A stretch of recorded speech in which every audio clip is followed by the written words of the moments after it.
សួស្តីមិត្តភ័ក្តិបងប្អូនទាំងអស់គ្នាការថតវីដេអូឃ្លីបលើកនេះគឺចង់ឆ្លើយទៅនឹងសំណួររបស់បងប្អូនមួយចំនួនដែលគាត់សួរខ្ញុំថានៅពេលដែលរៀនទៅដូចជាចេះគួរសមដែរប៉ុន្តែពេលប្រឡងទៅធ្វើអត់កើ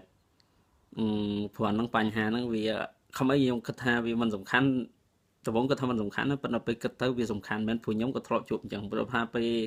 លកំពុងរៀនដូចជាចេះដែរណាហើយដល់ពេលប្រឡងទៅធ្វើទៅមិនដឹងធ្វើអត់កើតនៅក្នុងហ្នឹងខ្ញុំធ្លាប់មើលសភៅច្រើនក៏គេនិយាយពីបញ្ហាអញ្ចឹងដែរស្តៀងចលិះអញ្ចឹងដូចគ្នាដែរបញ្ហាហ្នឹងបើក្នុងបច្ចេកទេសគេហៅថាការប៉ានស្មានខ្លួនឯងខុសបានន័យថាយើងវាតម្លៃខ្លួនឯងលើសពីសមត្ថភាពពិតមានន័យថាអាហ្នឹងបើយើងឧទាហរណ៍ងាយយល់ណាដូចយើងមើលគេវាយបុកចឹងមើលទៅយើងឃើញសកម្មភាពលើកដៃលើកជើងយើងថាអូមើលទៅស្រួលយើងធ្វើកើតហ្នឹងយើងយល់ថាគួរវាយអញ្ចេះរងអញ្ចេះបើគេដាល់មកអញ្ចេះយើងផាត់មកអញ្ចេះវាយបកទៅវិញចេះហ៎ដល់ពេលយើងឡើងទៅវាយមែនតើទៅអត់អញ្ចឹងគេអាចឡើងផាច់ទៅខៀវអញ្ចឹងអាហ្នឹងបើយើងនិយាយងាយយល់គឺរបៀបអញ្ចឹងដូចគ្នាដែររួចក្នុងអ្នករៀនក៏ដូចគ្នាអញ្ចឹងដែរដោយសារតែយើងពេលដែលយើងរៀនយើងរំលឹកហ្នឹងចង់និយាយថាអាពេលយើងប្រឡងហើយនឹងពេលយើងរំលឹកយើងរៀនហ្នឹងគឺខុសគ្នាគឺវិធីសាស្ត្រនេះខុសគ្នានៅពេលដែលយើងរៀនយើងមាន Q ចង់និយាយថាយើងមើលទៅវាមាន hint មានអីសម្រាប់ឲ្យយើងសម្រាប់ដោះបន្តប៉ុន្តែនៅពេលដែលយើងប្រឡងអត់អញ្ចឹងឯងលំហាត់ចេញមកទាំងដល់អញ្ចឹងហ្មងពេលហ្នឹងយើងដល់ពេលយើងធ្វើយើងភ្លេចមកវិញចាពេលយើងរៀនហ្នឹងយើងអត់បានធ្វើឲ្យដូចនៅពេលដែលយើងប្រឡង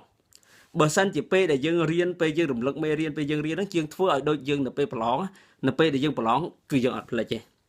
នៅក្នុងបាល់ទាត់គេអាសានិយាយថាចូលអ្នកទាំងអស់គ្នាហាត់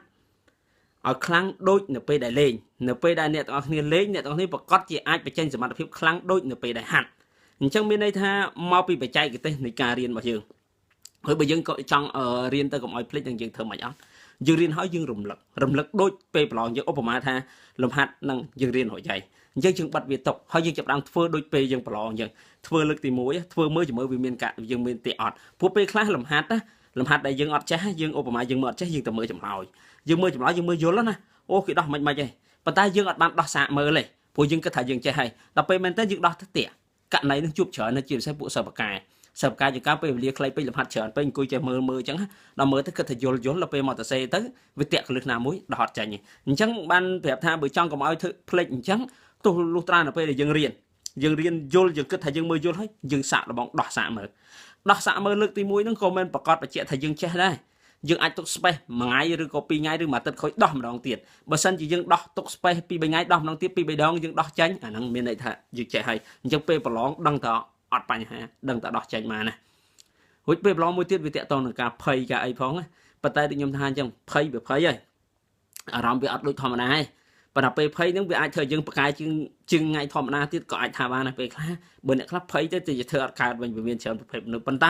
នៅពេលដែលយើងរៀនដូចនៅពេលប្រឡងអញ្ចឹងពេលយើងប្រឡងគឺយើងអត់ភ័យព្រោះវាដូចតែពេលយើងរៀនក្នុងស្ថានភាពវាតែមួយវាអត់ខុសគ្នាព្រោះយើងរំលឹកអញ្ចឹងណាអញ្ចឹងខ្ញុំច្រើនតែចង់ប្រាប់អ្នកទាំងថាបើសិនជាជួបបញ្ហាហ្នឹងដូរវិធីនៃការរៀនដូរវិធីនៃការរំលឹកដល់ពេលយើងដូរវិធីនៃការរំលឹកទៅយើងធ្វើបានណាខ្ញុំប្រាប់លើកណានោះមួយខ្ញុំធ្លាប់ប្រឡងដូចជាបកប្រែភាសាជប៉ុន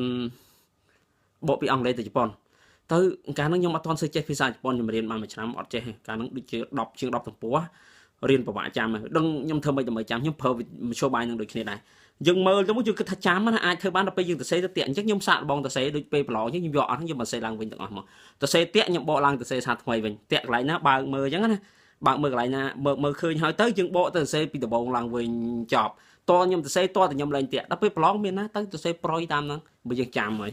យបើយើងសារចុះសារឡើងវាឡើងចាំហ្នឹងណាអញ្ចឹងបានខ្ញុំចង់ប្រាប់ថាយើងរៀនលើកក្រោយកុំមើលឲ្យតែចាំយ៉ាំមើលហើយសាកល្បងធ្វើសាកមើលចង់និយាយថាពេលយើងប្រឡងយើងមិនមែនប្រឡងមើលទ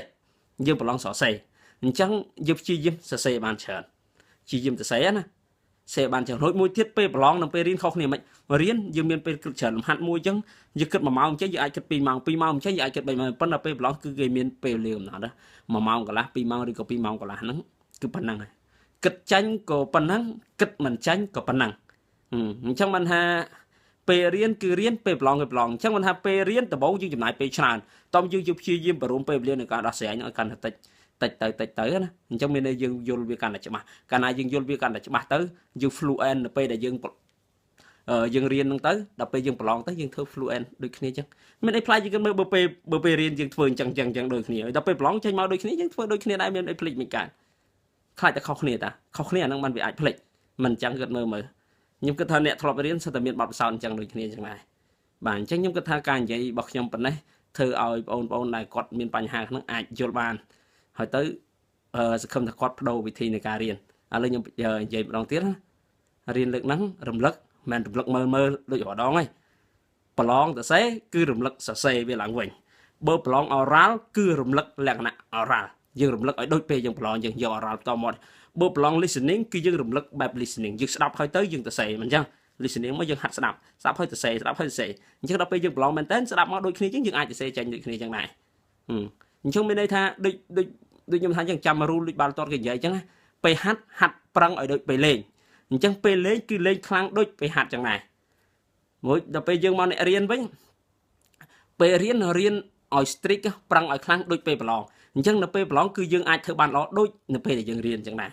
គឺដូចគ្នាអញ្ចឹងបាទអញ្ចឹងសូមអរគុណហើយក៏សូមសនំពរទៅដល់បងប្អូនដែលបានមើលវីដេអូខ្ញុំបើអាចជួយចែករំលែកទៅរួចបើសិនជាគិតថាពិបាកចែករំលែកពេក download ទៅយកទៅផុសចែកគ្នាមើលទៀតក៏បានដែរព្រោះថាគោលបំណងយើងចង់ជួយសង្គមយើងទាំងអស់គ្នាព្រោះថាខ្ញុំដឹងថាយើងធ្វើហ្នឹងវាអត់បានផលប្រយោជន៍អីទាំងអស់គ្នាហ្នឹងប៉ុន្តែគ្រាន់តែយើងគេហៅថាលើកតម្លៃនៃការចែករំលែកអញ្ចឹងណាជួយសង្គមយើងព្រោះយើងនៅខ្វះខាតច្រើនផ្នែកធនធានមនុស្សអញ្ចឹងបើយើងអាចជួយខាងផ្នែកវិស័យអប់រំនោះឲ្យកាន់រីកចម្រើនអញ្ចឹងវាងាយស្រួលសម្រាប់